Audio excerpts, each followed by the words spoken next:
Here we go. Welcome back, everybody, to the Who's Accountable podcast. I am your creator and your host of this platform. My name is Mahaya Abdul Kawi. I'm also the founder and a representative of the Accountability Party for Human Rights. Who we are an political vanguard organization, a collective of individuals who have chosen the mission to stand for, with, and by the people.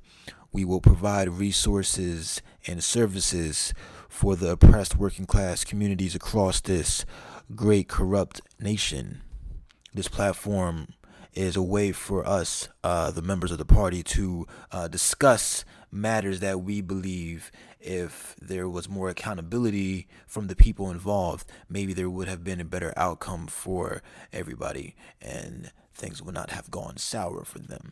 So with that being said, I would like to thank everybody who has been watching the previous videos and been keeping up, and I would like to welcome and thank those who are new, starting with this video. So let's get into it.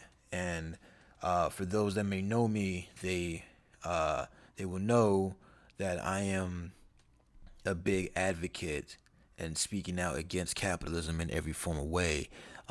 As I get older and I meet more people and I have more work experience and I get involved with different passions and hobbies, I am fortunate enough to interact with different people and to learn different things about different cultures and backgrounds and really see how people think and operate. And I really enjoy having moments throughout my week, when I'm busy, where I can just sit back somewhere public and observe how people interact and how people socialize and really get down to the choices that they have. I support these fundamental details to the human experience and to our society because it's just a very beautiful thing to witness in live time. It's a beautiful thing to really admire, and for me, it's because of this as to why I'm able to study and really get to the root of a lot of problems that we face as a nation. I'm someone that I would rather focus on the why before. I mean, not before. I would rather focus on the why instead of spending a great deal of time focusing on the what. If that makes sense. The what being, say, for example, the water crisis in Flint, Michigan. That would be the what. And I believe that a recurring problem for those in our society, for those who are trying to fight the system, is they always focus on the what. And that to me is the problem because you don't have to spend much time focusing on what once you know what the what is. The more time you focus on the why, on the reason why the what exists, then you start to get to the root and the seeds of said situation. And only then, inshallah, can you find a solution. That's why a lot of times when there is a new virus running about, it's crucial for the scientists involved to find ground zero or patient zero, because if they're able to understand where it came from, it only gives them more power and more wisdom on how to defeat this bug. And that same logic and same process should be applied to any situation, political, personal, with your family, in a business, whatever it may be. So, yeah, when you really start to, break down different aspects of society, why certain groups interact with each other, why people of a said group choose what they choose, and why people in power do what they can, you are left contemplating a lot of things. And recently I was made aware, well, not made aware, I was reminded of the mental health crisis that is only going to get larger in the coming years. Prior to the pandemic, we have had rates of suicide, rates of people saying that they're depressed.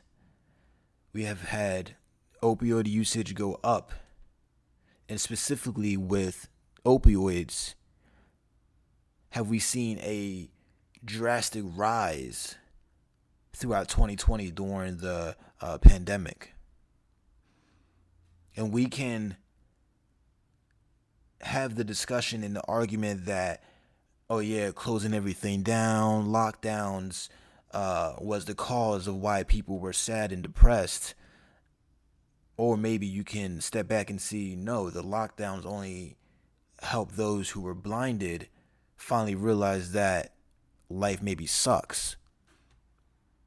And I know that sounds harsh and may come off as rude to people's problems, but prior to COVID, we lived in a world full of distractions.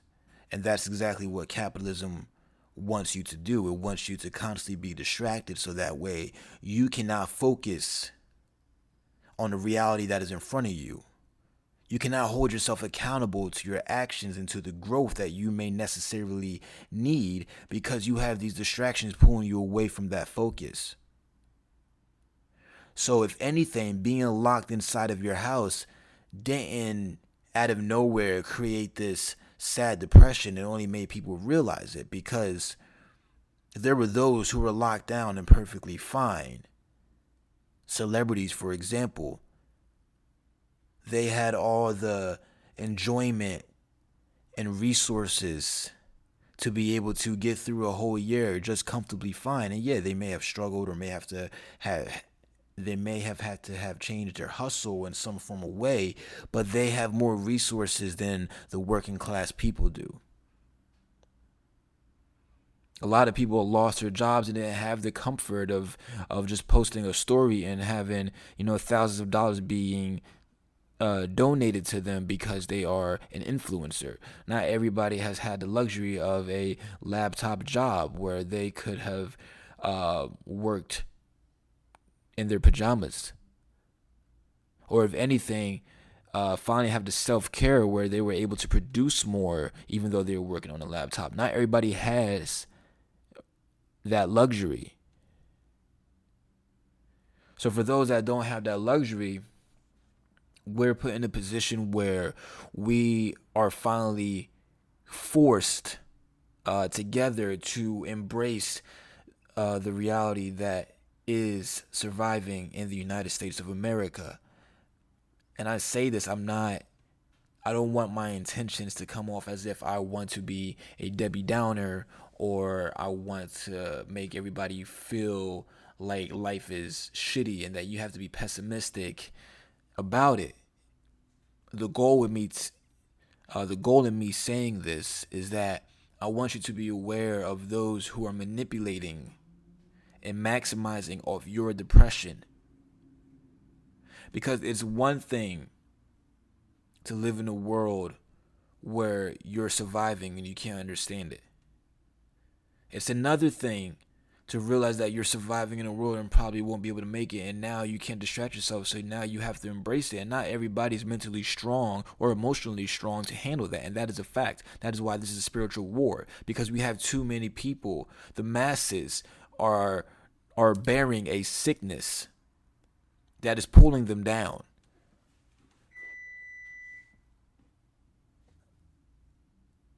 I want to talk about the thing, because it's one thing, again, to be distracted. It's another thing to not be distracted. But I want to talk about those who are maximizing off those who have to live in this reality. While they're still dealing with this, to have the audacity to still push your agenda and your product and your dopamine manipulation on the masses. Well, not even most masses on a hierarchy of human needs. We're still at the bottom, so we don't even have room to even fathom the possibility that we're being manipulated. I was watching the Boondocks the other day, and there was this episode where Grandpa he starts to smoke weed, and there was a commercial about some pills that he should take. Prior to him smoking the weed, his doctor had prescribed him some pills, and I believe it was either Riley or Huey. They were saying, "Oh no, you shouldn't take those pills.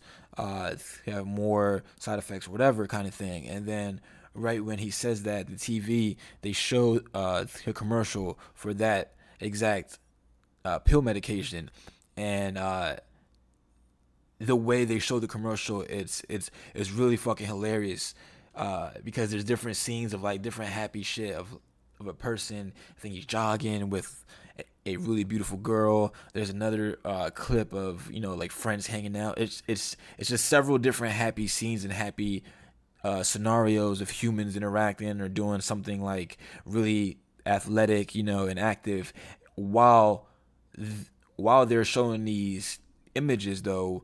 The narrator on the commercial, he's going through all the side effects. And growing up, although I was very hip to these side effect lists that they would have in these commercials, I would always sit there and hear them, and just think to myself, why would a person take this if this one pill that fixes this one problem that maybe can be fixed in a very much more simple and holistic way is causing a whole fucking list of problems? So,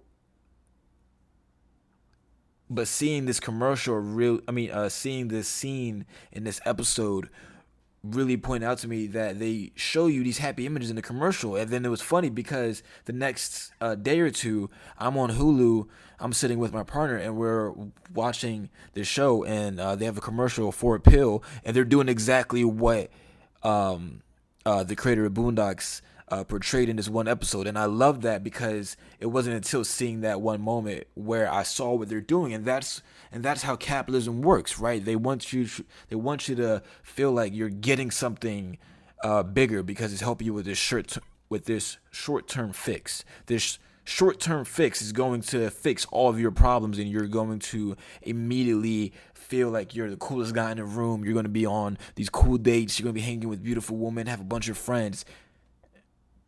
But at the same time, they're telling you the list of all the problems, of all the side effects that come with taking it. So what does that say about the people who are making these commercials? They know exactly what the fuck they're doing. They're able to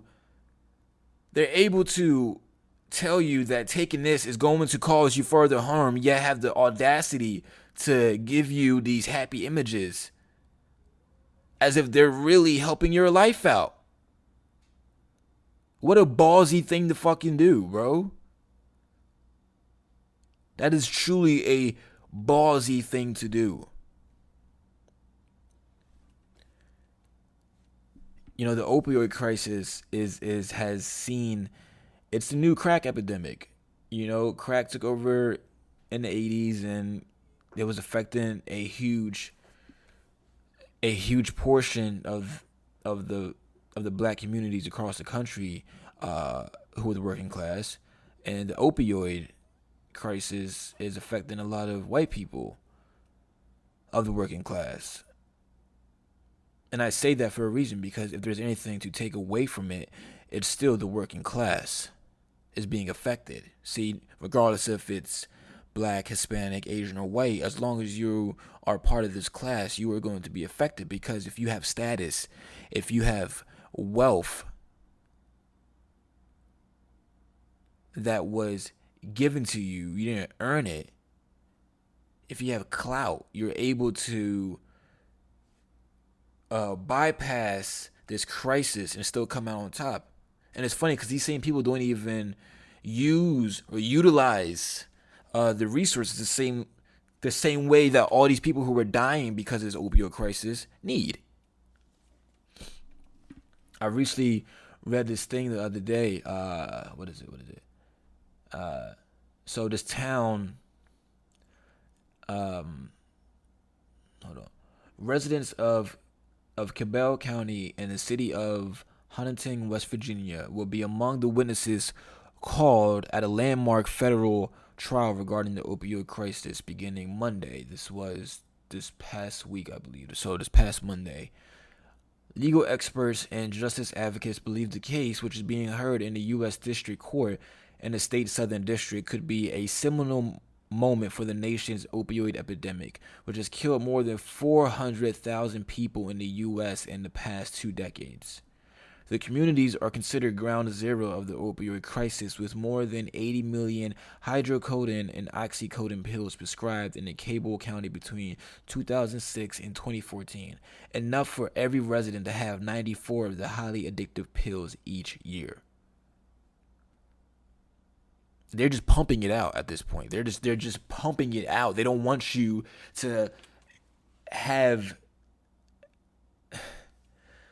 And now you see why there's been, and I'm not talking about the woke, the trend in woke, the trend in woke economics, where there have been woke companies that maximize off spiritual healing. I'm talking about actual fucking healing, because something that you see the woke capitalism doing is that they promote self-help and self-growth, but the way they do it and the way they market it to the current generation of millennials and those upcoming is that it's flipped, so that way it fuels your self-ego, instead of the real realization of spiritual growth is that you become a self-aware person, and that self-awareness makes you more connected with the community around you.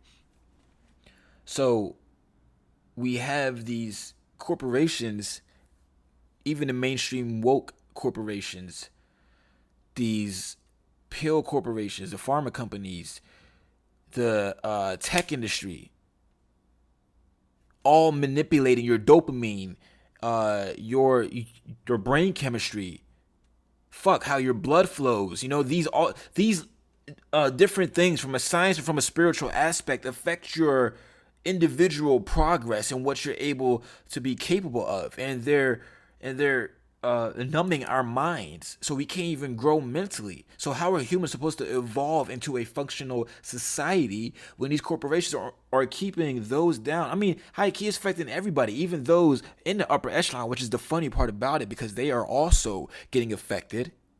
But because they have, again, class, status, clout, wealth, they're able to have more temporary solutions. Whereas we have to struggle just to have the things that are killing us. You see the cycle? You see it? It's like they feed it to you, and then those that can afford it are able to just keep pumping themselves with it, but also get fixed. So they're also fueling the short-term solution companies, while as the problem companies, and the working class people, we can't even fucking do that. So we're stuck in a position where truly it is a class war, and seeing a case like this town, I hope more people rise up and really stand against these pharma companies and other companies that are affecting our mental health, and if anything, making it worse for their own profit, because they see how profitable a weak mental health is, and they know that a strong mind is capable of not going to anything that feeds their pockets. A strong mind is able to say, fuck that, I don't need it. So inshallah, I hope the fight keeps going on, and I hope that people really stand up to this cause and really do something, because it's a spiritual war and people really need the fucking help, man. Inshallah.